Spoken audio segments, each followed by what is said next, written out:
et bienvenue sur Éclaire ton bise, le podcast qui va t'aider à mettre ton bise en lumière. Je suis Vanessa, maman de jumelles, salariée à temps partiel et mentor business, et j'accompagne les entrepreneurs en manque de temps à jongler entre leur vie pro et perso sans négliger aucun des deux. Si tu sens aujourd'hui que tu es freiné ou que tu stagnes dans le développement de ton business sans comprendre l'origine du problème, arrête-toi, tu es au bon endroit.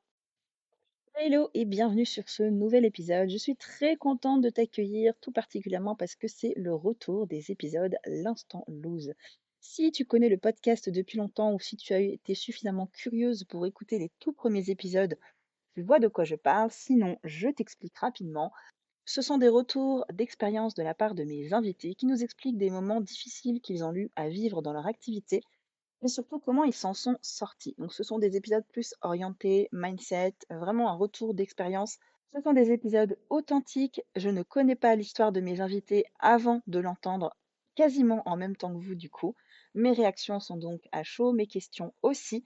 Et j'espère que ces épisodes vous plairont tout comme les premiers avaient plu à l'époque. Je vous souhaite une belle écoute et je vous retrouve à la fin de l'épisode. Hello Mélanie, bienvenue sur Éclaire ton bise slash l'instant loose du coup.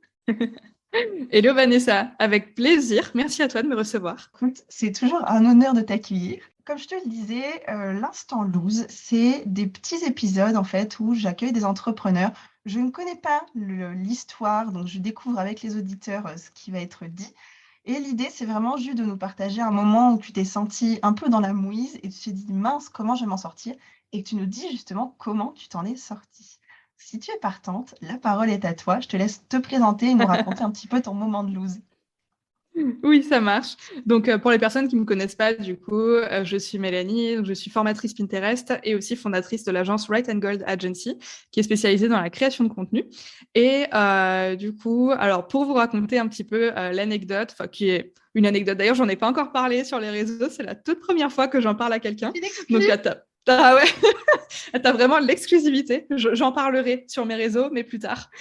Du coup, par où commencer? Alors du coup, il faut savoir donc qu'avec mon chéri, on a tout lâché il y a un peu plus d'un an. On a acheté un camping-car et du coup, on est parti voyager autour de la France et un tout petit peu en Europe aussi. Et pendant cette année, en fait, mon chéri a pris une année sabbatique. Donc, une année sabbatique qui dit année où tu ne travailles pas, année où tu n'as pas de salaire.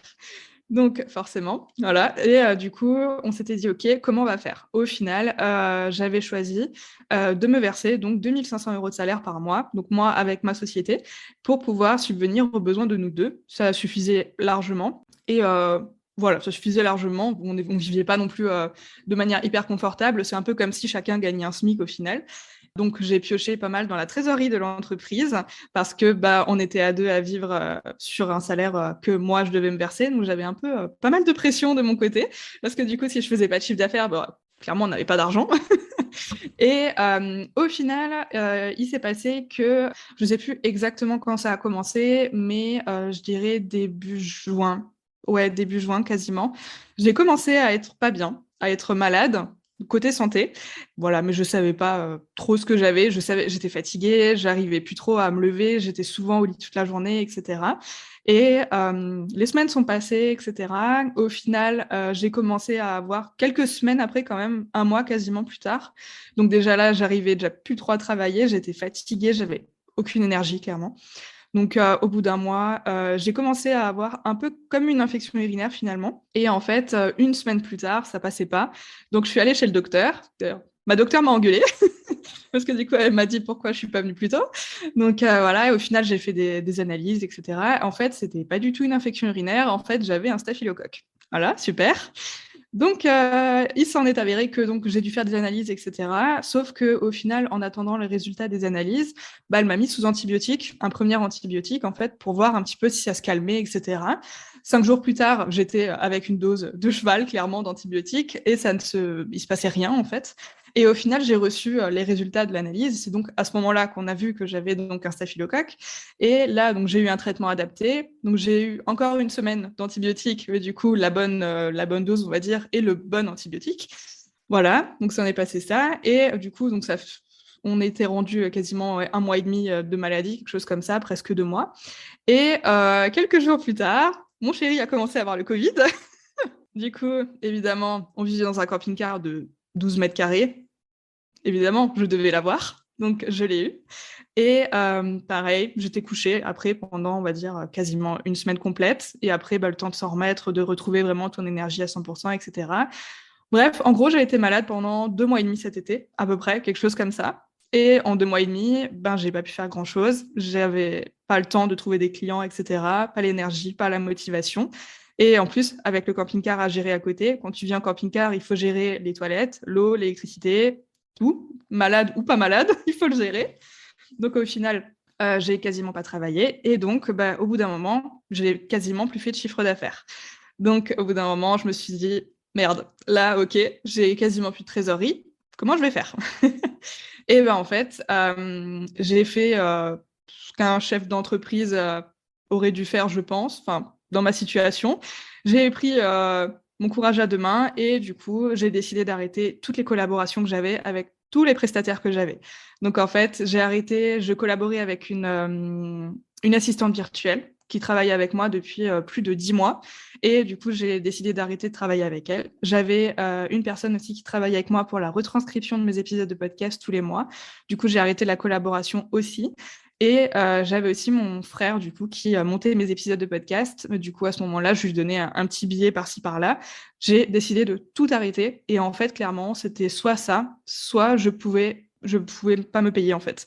Donc, en fait, c'était soit j'arrêtais les collaborations avec tous mes prestataires, soit je pouvais pas me verser de salaire. Sauf qu'en fait, comme mon chéri n'avait pas de salaire, je ne pouvais pas me permettre de ne pas me verser de salaire. Donc j'ai dû faire un choix et au final, j'ai arrêté les collaborations avec tous mes prestataires.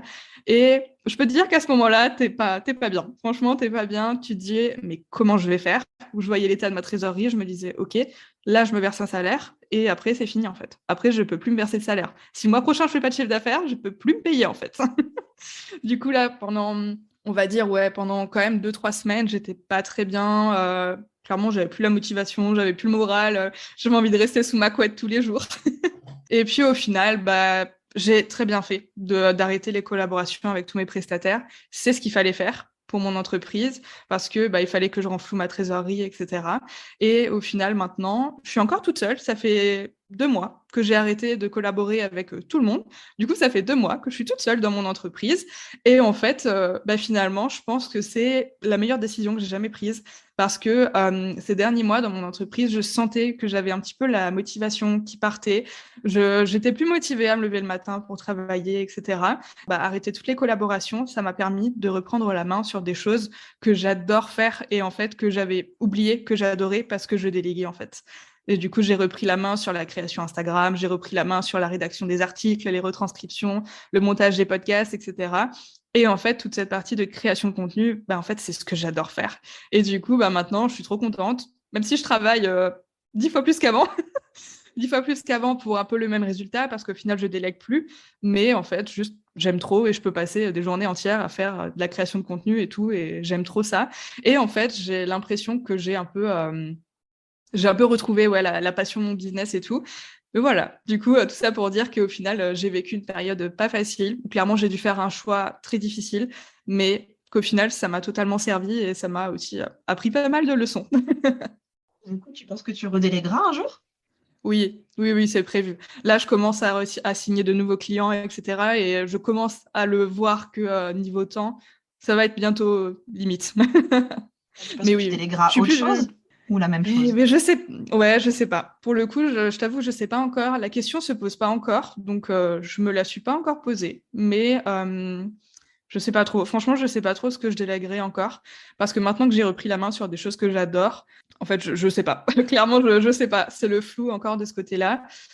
Mais oui, la délégation, elle arrivera dans les prochains mois, elle reviendra parce que au bout d'un moment, voilà, quand tu signes des nouveaux clients, tu peux pas signer des nouveaux clients tous les mois et leur assurer la qualité d'une super prestation toute seule. Donc voilà, Merci pour cet c'était instant ma loose, petite Mélanie. histoire. Avec plaisir. Du coup, tu es la première à l'entendre. Écoute, j'en suis ravie, j'en ferai honneur. Merci Mélanie, et puis à une prochaine fois sur Éclaire ton bise du coup. Merci à toi. À très bientôt.